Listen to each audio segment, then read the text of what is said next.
Hello बच्चों, let's read the question. Name the substances that are reabsorbed actively during urine formation. So in this question, our key concept will be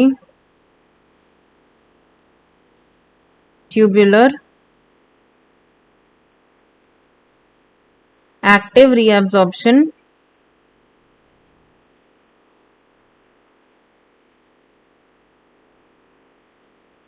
in urine formation.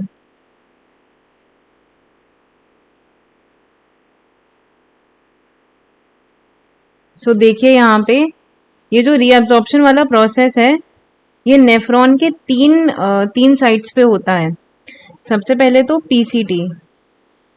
तो PCT की हम बात करते हैं, यहाँ पे maximum reabsorption होता है ड्यू टू विलाय प्रेजेंस.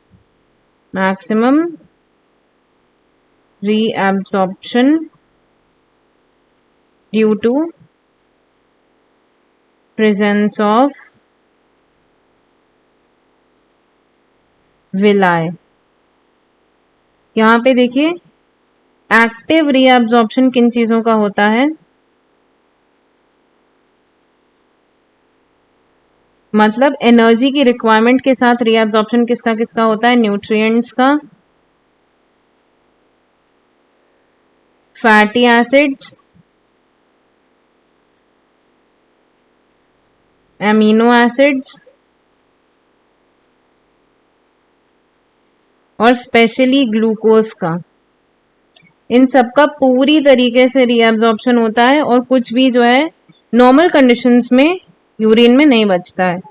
इसके बाद हमारा आता है लूप ऑफ हेनले में कुछ भी एक्टिवली रीअब्जॉर्ब नहीं होता है. देख लेते हैं फिर भी.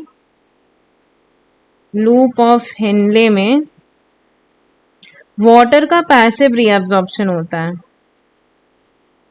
Passive reabsorption of water.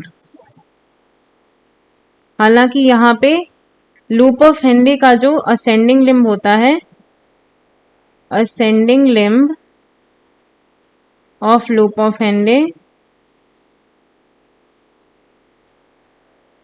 और इसका भी जो थिन सेगमेंट होता है, यहाँ हम सिर्फ थिक की बात करते हैं क्योंकि यहाँ पे एक्टिव पूछ रहा है. तो थिक सेगमेंट में सॉल्ट रीअब्जॉर्ब होता है, सॉल्ट रीअब्जॉर्प्शन. इसके बाद देखिए लूप ऑफ हेनले के बाद एक पार्ट हमारा आता है डीसीटी, यानी डिस्टल कॉन्वोल्यूटेड ट्यूब्यूल. ये इस तरीके से. तो डीसीटी में क्या क्या चीजों का रीअब्जॉर्प्शन होता है, सबसे पहले तो देखिए यहाँ पे salt are रीअब्जॉर्ब्ड,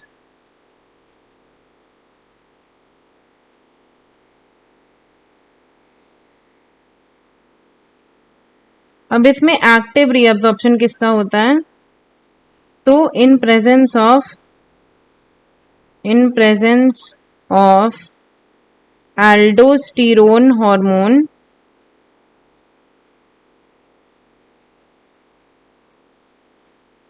sodium ion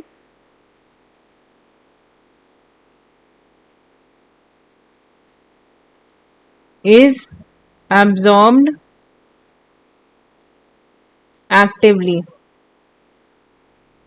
active reabsorption होता है किसका, सोडियम आयन का.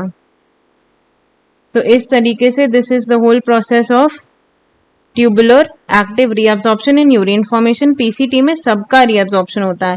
एक्टिवली किसका होता है, सबसे ज्यादा यही होता है मैक्सिमम, न्यूट्रिएंट्स का, फैटी एसिड्स का, एमिनो एसिड्स का और ग्लूकोज का. लूप ऑफ हेनले में ascending limb of loop of Henle की भी थिक सेगमेंट में सॉल्ट का रीअब्जॉर्प्शन होता है एक्टिवली, और यहाँ पे डीसीटी में भी सॉल्ट ही रीअब्जॉर्ब होते हैं एल्डोस्टेरोन की प्रेजेंस में. इसको हम क्या कहते हैं, सिलेक्टिव रीअब्जॉर्प्शन.